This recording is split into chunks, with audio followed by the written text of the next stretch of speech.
an uncontrollable force, unlocking life and unleashing chaos. As our planet heats up, the weather is getting more extreme. Yeah, it's behind us. Go, go, go! More terrifying. Oh, the house is going, the house is going! And even more catastrophic. Get away from the windows now! Come on! With incredible self-shot footage. Oh my God! Please, pray for us. From the front line of fear. I just remember thinking this. Are you joking? Is that what was coming at us? We witness firsthand. It feels like you're in a war. The wrath of Mother Nature. I thought for sure he was going to drown. There is nothing you can do to stop a wall of flame that's devouring everything it touches. No, no, no, no, no. From twisted tales of terror. Unbelievable. Go! There was warnings out there, but I underestimated Mother Nature. Earth-shattering natural disasters. All we see is like the ocean just coming towards us. And stories of sheer destruction. Everything around you that you worked so hard for, just gone. We meet the people who have stared death in the face. It's terrifying, absolutely terrifying. I don't think either of us intended to get hit by the core of the tornado. And survive the full force of the world's deadliest weather.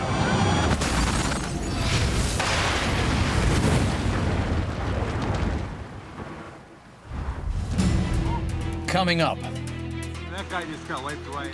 In Pennsylvania, a family is in imminent danger. Hold on to that kid. As we got closer, we realized it almost looked like he was losing it. He was going under. As flash floods trap this family in their car. In Nepal, a 7.8 magnitude earthquake unleashes terror at base camp and beyond. It was a giant cloud of snow, ice, rock hurtling down the mountain. I have a very clear thought that this is where we die. Let's go! In Louisiana, a war correspondent takes on a ferocious hurricane. The whole building is swaying back and forth. In a skyscraper made of glass. I have actually started to think about making a goodbye video for my family. Time to go.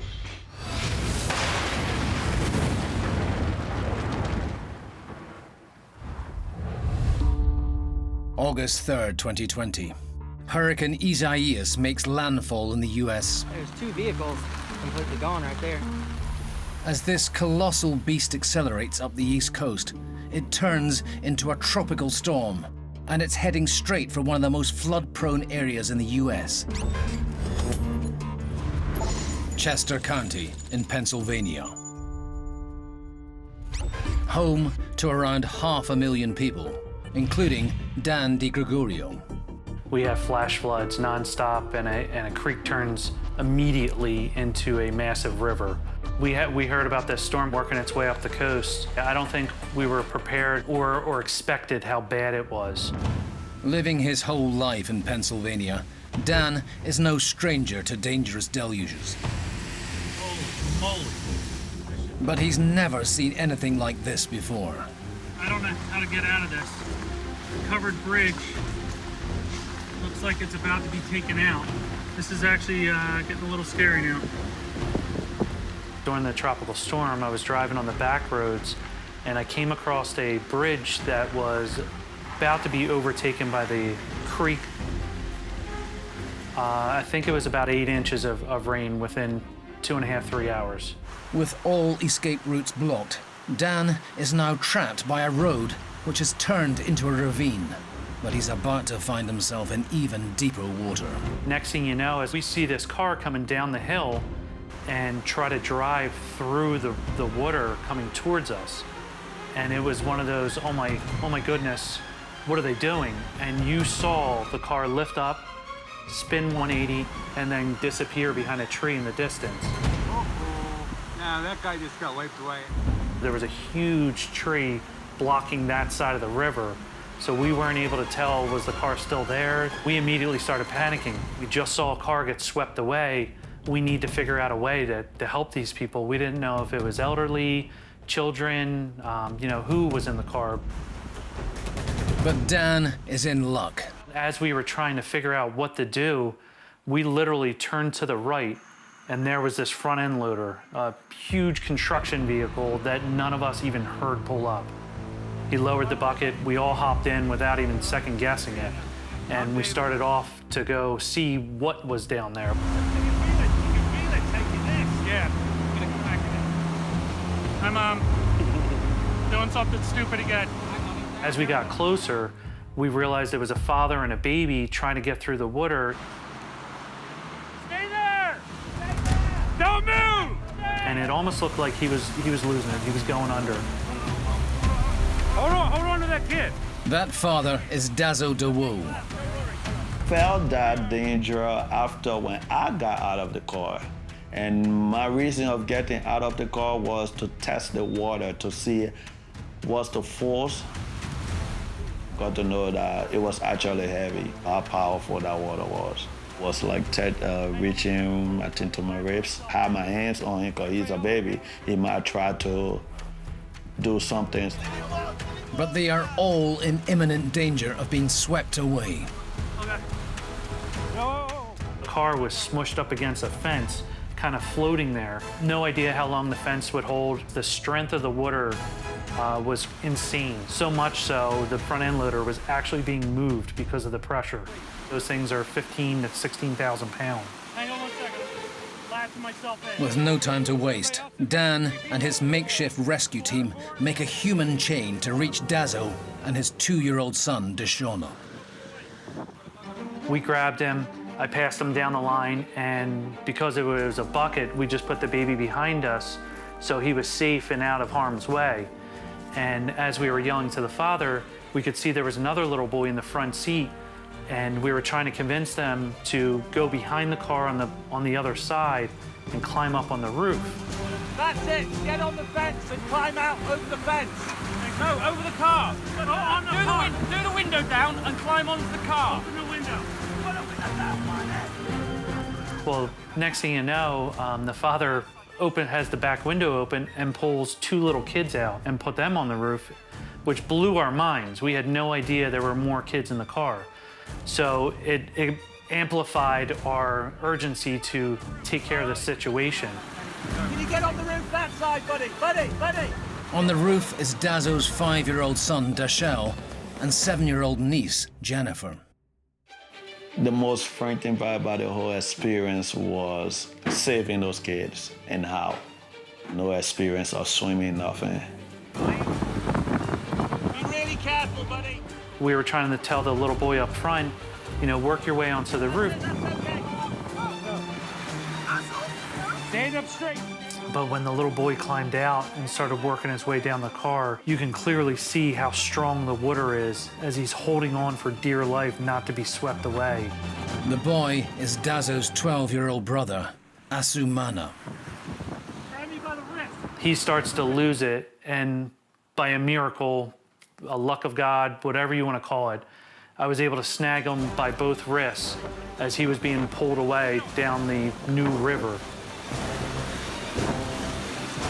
Good lad, good lad. To this day, anytime I close my eyes, all I see is the fear in his eyes. Dan and his teammates now have to get the other family members to safety. It's a delicate operation. One false move could spell disaster. Come on. Good job. Get down there and hold on. On your head. Now just wait. Hold on to 2 of us. Grab his hand. All right. 2 of us at one time. All right, here we go. Yay, very good. Get down there, sweetheart. On your head. I'm going to slide down there. I'll hold it together. You grab my hand with that. You want to move the kids down so they're going. Everybody, we back up a little bit. Everybody slide over that way, okay? Keep going over. Well done, guys. Finally, Dazo is home and dry. All right, very good. Everybody, hold on. Hold on tight. Thank you.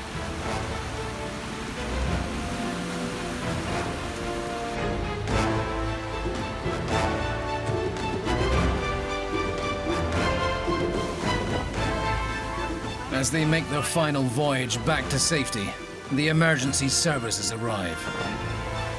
Fire department came down the hill on the other side, so we went directly over to them, and we were able to pass the kids on to the fire department.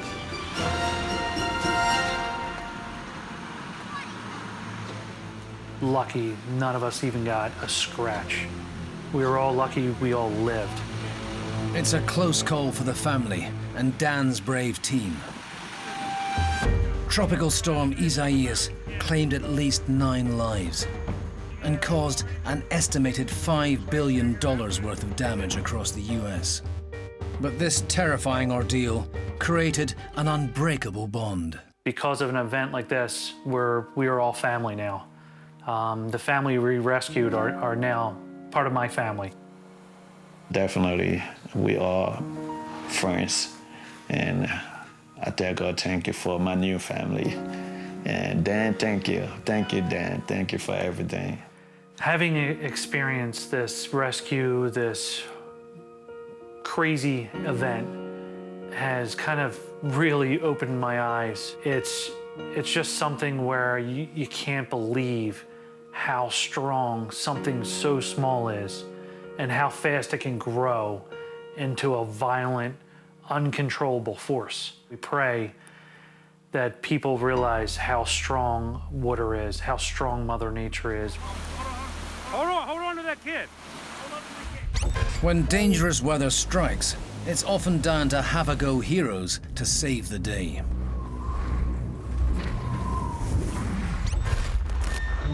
In Wales, this driver makes a dangerous detour as he attempts to traverse this torrent of fast-moving floodwater. How stupid was that? But the rogue road tripper soon discovers that flooring it in the floods is futile. Incredible. It's down to bewildered bystanders to wade in, putting their own lives on the line to save the driver from his own stupidity. Absolutely mad. In India, these young boys notice a stray dog stranded by a river. With dogged determination, they put their own safety at risk to save their furry friend.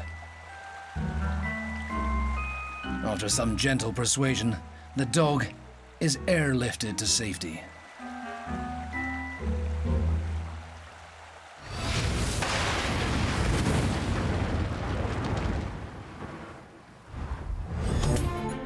Just 35 miles from Nepal's capital city, Kathmandu, lies the Langtang Valley region of the Himalayas.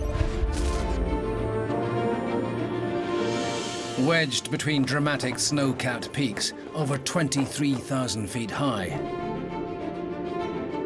It's a dream come true for daredevil climbers like Kat Heldman. Since I was a teenager, I dreamed of going to the Himalayas. It was almost like it was on my heart, like my whole life. Kat's ultimate goal is to climb Mount Gangchenpo. What you do is you slowly go through one tea house village after the next, slowly acclimating. Such a remote mountain that we had to bring 20 Sherpas and porters.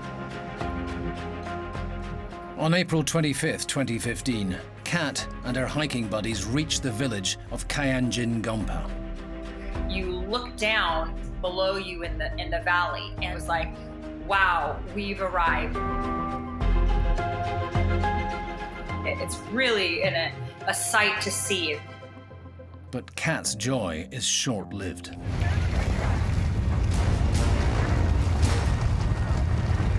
All of a sudden, we heard this incredibly loud sound. It was like, it sounded like 100 people running on the second floor with steel boots. At 11:56 a.m., a powerful 7.8 magnitude earthquake strikes the region.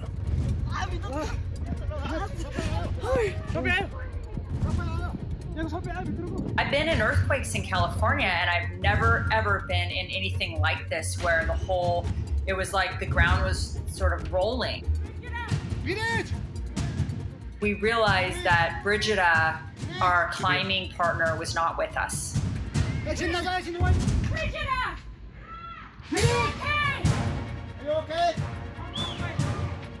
Come out!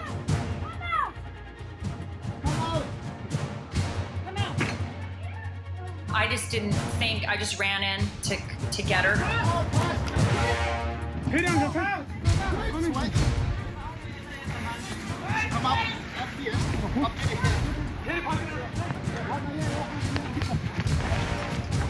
We were all kind of standing around. I think we were all sort of in shock. People were running out. And then at some point, Look. it was a giant cloud of snow, ice, rock hurtling down the mountain. Really, at that point, we just started running for our lives. I had the very clear thought that this is where we die. 80 miles away on Mount Everest, Belgian climber Jelle Vet can also feel the violent tremors. Net een gigantische aardbeving geweest. Nog bezig. I feel the earthquake and I think, yeah, it's nothing wrong. I'm not surrounded by these big fields of snow and ice, so I'm safe. I'm perfectly safe to be there. Whoa. I just turn around and I see like a huge cloud of snow and ice is coming straight at me. The earthquake triggers a terrifying avalanche, heading straight for Everest Base Camp. Yeah, I didn't actually know what was happening. When I saw it, first thing I could do was run, and that's what I did. I tried to look back a couple of times, and I just saw it coming so fast that at a certain time I knew for sure I was going to die.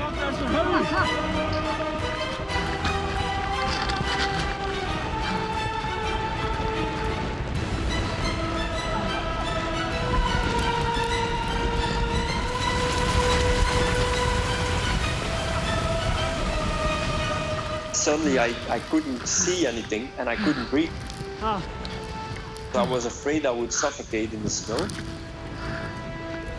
I see some chunks of ice being thrown around me, and then everything whitens out.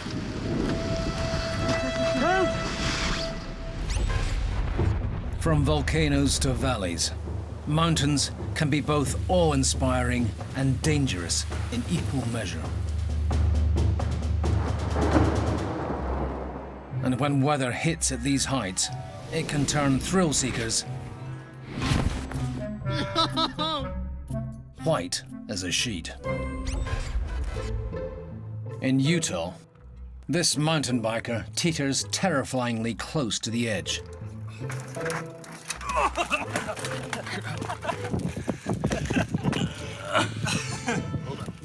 Hold up. Are you still cooked in? Yeah. And narrowly avoids a gnarly fall down off the cliff face. Bad idea? I think it's time you start listening to your little brother. Thankfully, the pair of peddlers see the funny side. Oh, man. Holy cow, that's funny. You can't rehearse that kind of crap.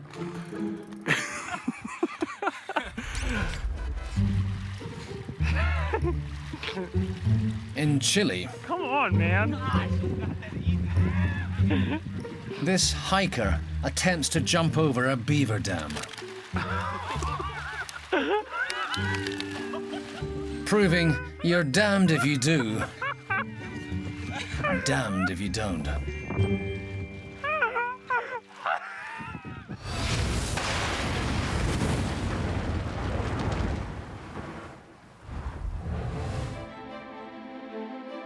August 27th, 2020. A monster hurricane is heading straight for Lake Charles in the U.S. state of Louisiana. Residents are ordered to evacuate and told the storm will be unsurvivable. Every hurricane tries to kill you in a different way. And you never really know what that's going to be until it happens. So they expected that Hurricane Laura would have a massive storm surge. War correspondent and extreme weather reporter Chuck Holton is no stranger to hostile weather systems. I report on wars and disasters and fires, floods. I've faced danger in many different ways around the world for almost 2 decades. Chuck plans to report on the hurricane as it unfolds and takes the unusual decision to ride out the storm in a skyscraper. The blue skyscraper way over there is where I'm staying the night tonight. I got access to an office tower in Lake Charles, Louisiana, and I thought, wow, that'd be a great place from which to film the storm surge. And I asked the guy that ran the building about the glass in the skyscraper, and he said it's all hurricane proof. It's been through many hurricanes, no problem at all. 22 stories tall, so I should be able to stay out of the storm surge. As long as the winds don't take all the windows out of that building, I'll be okay. So I figured if I'm 160 feet up and in hurricane-proof glass, that'd be a pretty safe place to be. But the warnings are increasingly severe. The question that's kind of on everybody's minds is like, what's going to be different about this one? And I talked to one resident who said, I'm 52 years old and I've been through a lot of hurricanes, but this one has me scared. Chuck is not the only one planning to weather the storm inside the skyscraper. There were a total of 6 people in the building that night. It was an empty skyscraper. We had it all to ourselves. I had plenty of food. I had sleeping gear and things like that because I expected that we would probably be stranded in that building for a few days because of the storm surge. And so I was prepared to ride it out. Chuck and his companions brace themselves for the incoming storm. At 1 a.m., Hurricane Laura slams into Lake Charles, killing the power in parts of the building. To turn on the backup generator, they need to go outside. You ready? Yeah. Let's go. When we got outside, it was incredible. Woo! The ferocity of that wind was as bad as I've ever felt it. What's that talking about?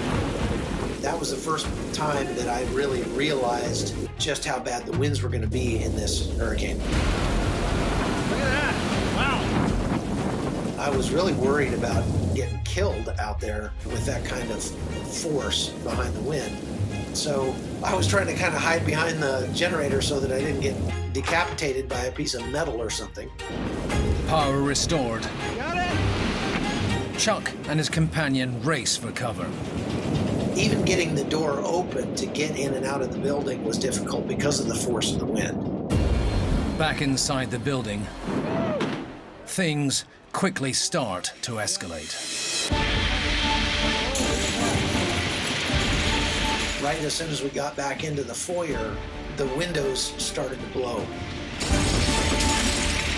Just pow, pow, pow, like somebody had a big shotgun and they were just walking down the row and blowing these windows out. This stuff hit The roofing inside the foyer started to jump up and down and fall down on our heads. It was very chaotic in there.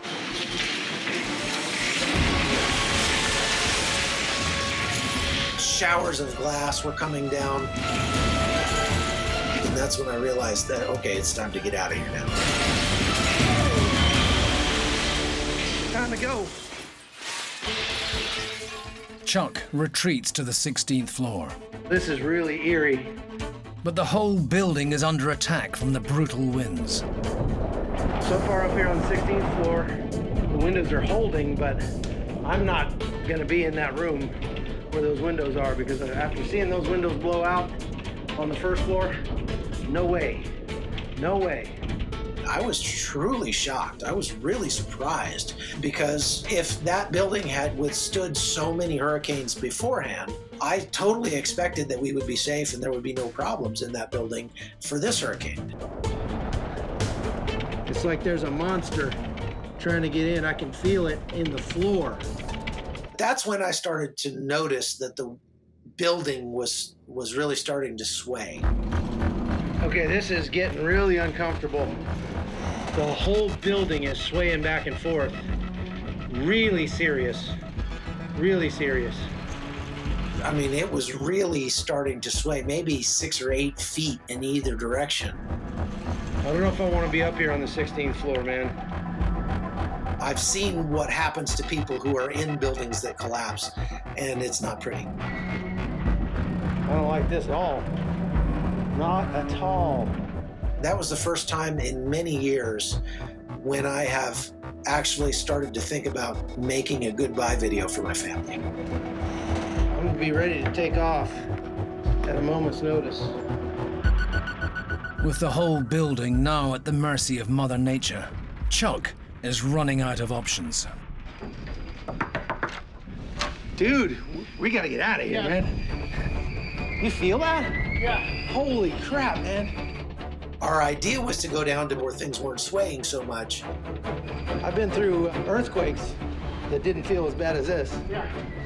And hope that it would at least be a little more comfortable down there. But unfortunately for Chuck, the ground floor has been taken hostage by the wind. Every window is blown out. Ceiling's all down. Every window's gone. All the windows are blown out. The walls are falling down. It's really getting bad. Ow! Got a nail in my foot. So at that point, we didn't know what to do. We didn't really know where to go. So we just sat down in the stairwell. Figured that was probably the most survivable place we could go in the building at that point.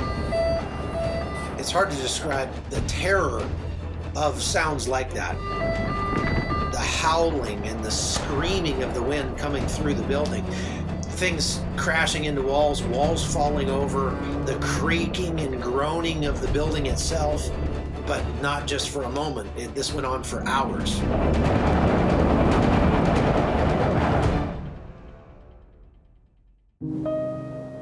Finally, this brutal hurricane begins to subside. After a terrifying night in the skyscraper, Chuck has lived to tell the tale. So the sun is up now. We survived the night. It's still pretty windy out here, so I'm hiding behind this wall.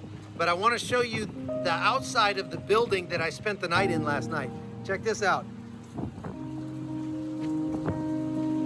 Just about every window blown out of that thing. That's when it sort of struck me. Riding out a hurricane in a 22-story glass building is not such a great idea. Hurricane Laura was the strongest hurricane to make landfall in Louisiana since 1856. It reached peak 1-minute sustained winds of 150 miles per hour, making it a Category 4 hurricane, causing the deaths of 77 people, and inflicting an estimated $10 billion worth of damage. Even for a seasoned reporter like Chuck, this hurricane packed a surprising punch. No matter how much technology we have, no matter how good our systems get for predicting these storms, the storms always have the last say. And Hurricane Laura decided to break all the rules. Even after doing this job for decades, I am always amazed at the power of Mother Nature. Storms are most dangerous when they're unexpected and unprepared for, as this man is about to discover. All right, everybody, I'm Ernest Washington with the real goddamn weather report. So if you stay out here and This wannabe weatherman was unharmed by the ordeal, which ended his broadcast at lightning speed. In Wisconsin, USA, this man seems oblivious to the bluster and is left shaking like a leaf after this close encounter.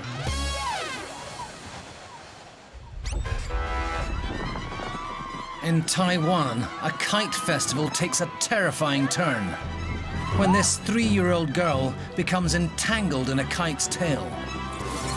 The tiny toddler survived the ordeal after quite literally flying by the seat of her pants. And in New York, a sudden storm turns this tree into dead wood.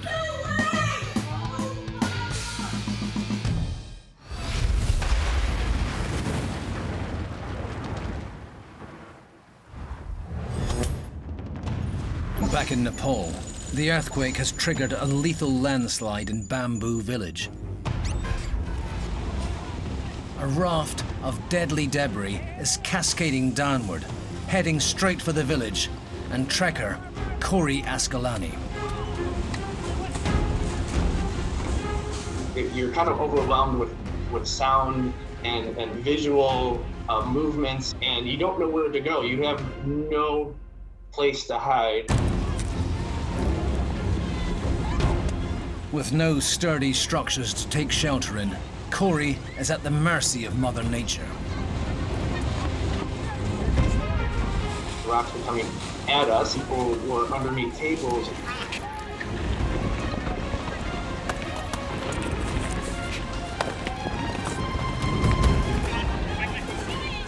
I'm like, that won't do anything for the rocks. I want to watch these rocks come at me so I could move out of the way. At least there's a chance. Surrounded on all sides by treacherous cliff faces, the landslide's colossal mass is being funneled into Bamboo Village from all directions. You kind of don't think, you just react. So the emotion side is very much of just staying alive, not being hit by any rocks that are in front of you that you can see. You're just very alert and focused on every noise. My main focus was to look or always got caught to the larger rocks.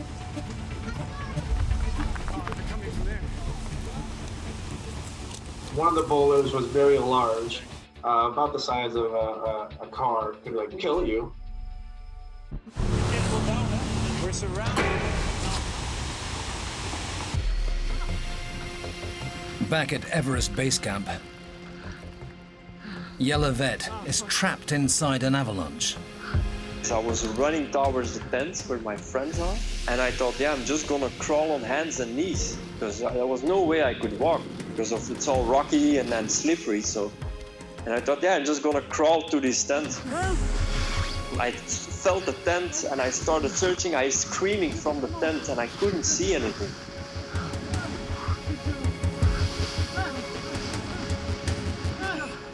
I don't find a zipper to get into the tent, so it was very panicky as well, because like, yeah, I don't know what I'm gonna do here. I might die here just in front of the tent.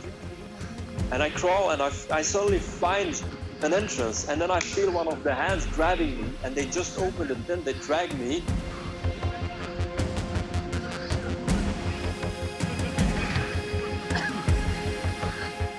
It's a relief, but still, the same moment I get into the tent, they urge me to help, to protect the walls from not collapsing.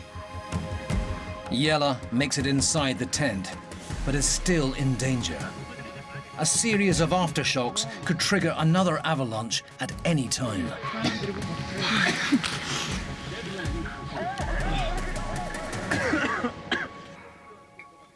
Scary place. We just had another aftershock a couple minutes ago. Climber Mariusz Malkowski also miraculously survives the deadly deluge. There was a huge avalanche, just came through the whole base camp.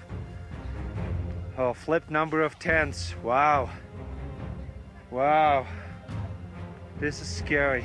After the avalanche, you could see a number of different injuries. So broken limbs, legs and hands. A lot of trauma from objects, so being hit by rocks or a piece of equipment flying in. Looks like after atomic bomb. We're trying to walk around and help people. So luckily, most of the medical camp was intact. Wow. As we hear right now, 25 people dead. Could be more. It's just pretty scary. I mean, you can see behind me. People are trying to dig stuff out. 80 miles away, Kat Heldman is trapped at Kayanjin Gompa. About 3 hours ago, we just had an earthquake and an avalanche, and many people were injured and lost. So we're doing everything we can to take care of the injured. We're gonna try to hunker down for the night, and hopefully we'll be able to get out of here tomorrow safely and get the injured parties down. The next day, the full extent of the devastation becomes clear. The village of Kayanjin Gompa is completely unrecognizable from the day before. Buildings were destroyed, the tea houses were gone. Nobody stayed in the town. After it happened, we went and camped at the very far edge of the plateau. It took about 4 days for helicopters to really start evacuating people. As she makes the journey to Kathmandu, Kat realizes the devastation is far more widespread. We had no idea that the impact of this earthquake, we had no idea that it had happened throughout the whole country. The earthquake was the worst disaster to hit Nepal in 80 years. Nearly 9,000 people lost their lives. Corey Ascaloni had a lucky escape from Bamboo Village, but the ordeal has left a lasting impression. You definitely have more of a respect for the power of Mother Nature and how it can be destructive and make you rethink some basic aspects of human life. Yelavet finally made it to safety and returned to Everest in 2016 to complete his climb to the summit. For Kat Heldman, this terrifying ordeal has been a life-changing experience. I feel incredibly fortunate to have survived. I feel incredibly grateful. What it's done for me is it's given me an increased vigor for life. And I definitely still climb mountains all the time still, because I love it and it feeds my soul.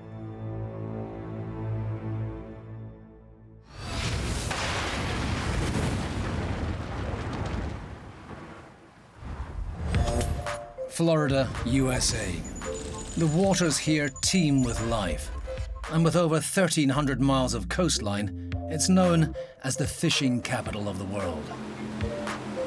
But it's also the most hurricane-prone state in the country, which can leave fishermen facing hell and high water.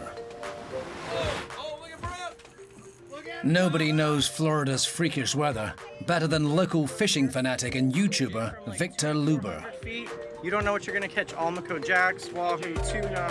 The 21-year-old and his 19-year-old girlfriend, Brooke Christ, fish offshore at every opportunity. Kind of like straight down, so it's hard to do. You can't really back down on him when he's right under the boat. I grew up fishing and snorkeling and diving like that since I could basically swim. I just always wanted to be fishing, and that love has just magnified, and now I'm able to do it for a living and make videos and show people, you know, what I love, and to try to help them do the same thing. We got an AJ for the dinner table.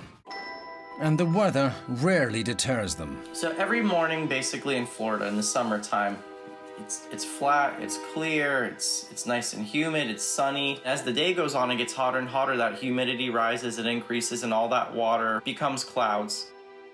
Most of the time during the summer, you can just expect that there's probably going to be an afternoon thunderstorm. But on a seemingly perfect summer's day, that's exactly what Victor and Brooke come across. At the start of the day, the weather was beautiful. I mean, textbook summer day. We were catching sailfish and kingfish, and I had just caught a sailfish and released it, and so we were having a great time. All of a sudden, bam. We saw the storm coming off the beach, and we were like, oh wow, like we should probably get going. We do not want to be fighting a sailfish right now. And by the time we caught the fish and released it, was a matter of minutes. The wind changed from 5 to 10 to 15 to 20 to 25 to 30, and it dropped 10 degrees real fast, and the waves picked up, and it just went from a beautiful day to a crazy storm in a matter of minutes. What do we do with the kite in 30-mile-per-hour wind? 30. It's still more than 30. We were fishing with a kite when the wind really started to blow. We were trying to reel the kite in. Dude, you're right there. Your reel's about to rip out. All right, let's get this situation. Oh, your kite's on. So ended up breaking at the poles, sinking, and that was another mission in itself, just trying to reel the kite in with that wind.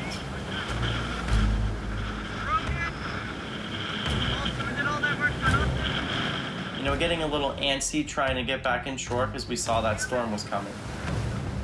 Just make sure everything's ready to go. I think we all probably thought it had the potential of being something bad. I hate lightning, Stevie.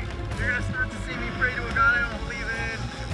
Typically, during Florida afternoon thunderstorms, you can see a thunderstorm here, clear skies, a thunderstorm there, and so you could kind of swerve through them and make your way to avoid them. Where in this case, there was no avoiding this storm.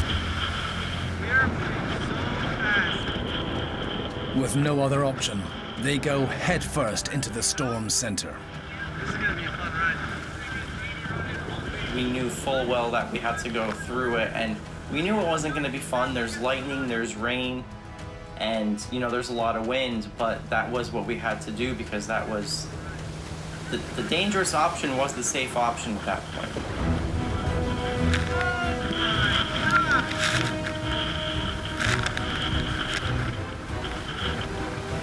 But with nothing else around them, the group are vulnerable.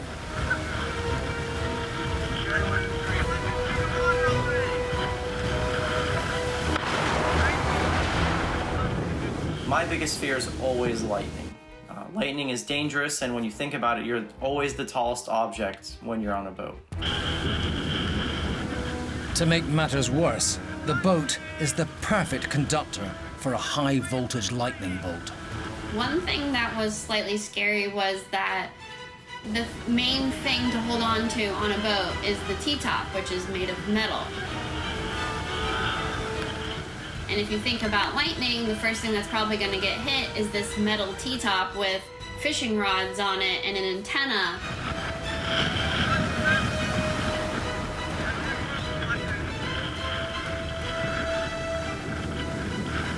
And I remember Victor saying, "Don't hold on to the T-top." And there was a seat in the back, and I was holding on to that seat as hard as I could, like my hands were white, like I was scared for my life.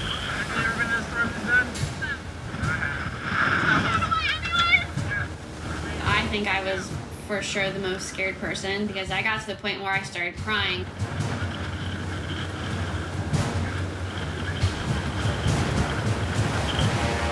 You don't know if you're gonna flip, you don't know if you're gonna get hit by lightning. And I was praying, I was crying, and I was just so nervous because that really was the worst thing I've ever been in.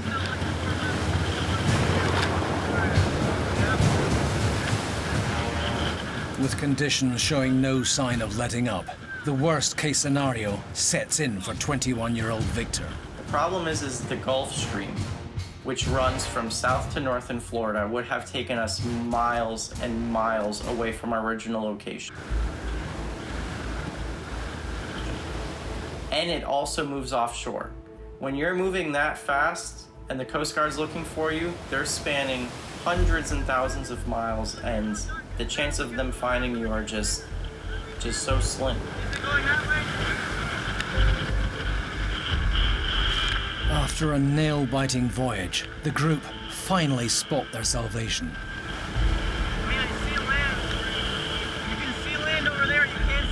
But in a storm like that, we couldn't see land. The second that I saw land, it was like a relief. The best feeling ever. I think it's made us more cautious, and we definitely time our fishing trips more, and we plan more accordingly. There's plenty of calm days. We don't need to go out on the questionable days anymore. I think both of us have always respected nature and, you know, the fact that the weather can turn on you any second, but this event has definitely heightened that respect. I mean, to something that we had never really experienced before, so it's definitely made us just that much more aware. Living by the coast can bring a raft of dangerous weather. In New Zealand, this surfer thinks the coast is clear. But one big wave, and he's swept down under.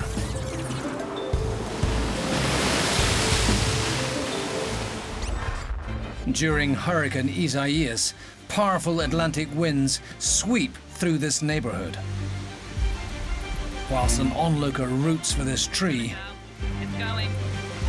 there's little hope when hurricane winds take hold. Oh my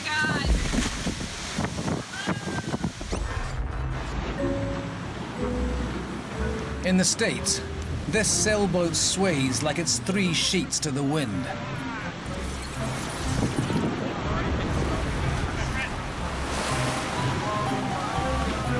It's certainly not in shipshape by the time these violent waves have finished with it. Oh, the boat is gone. But the coast isn't all storms and squalls. This man keeps a cool head as he proves that life can be a beach.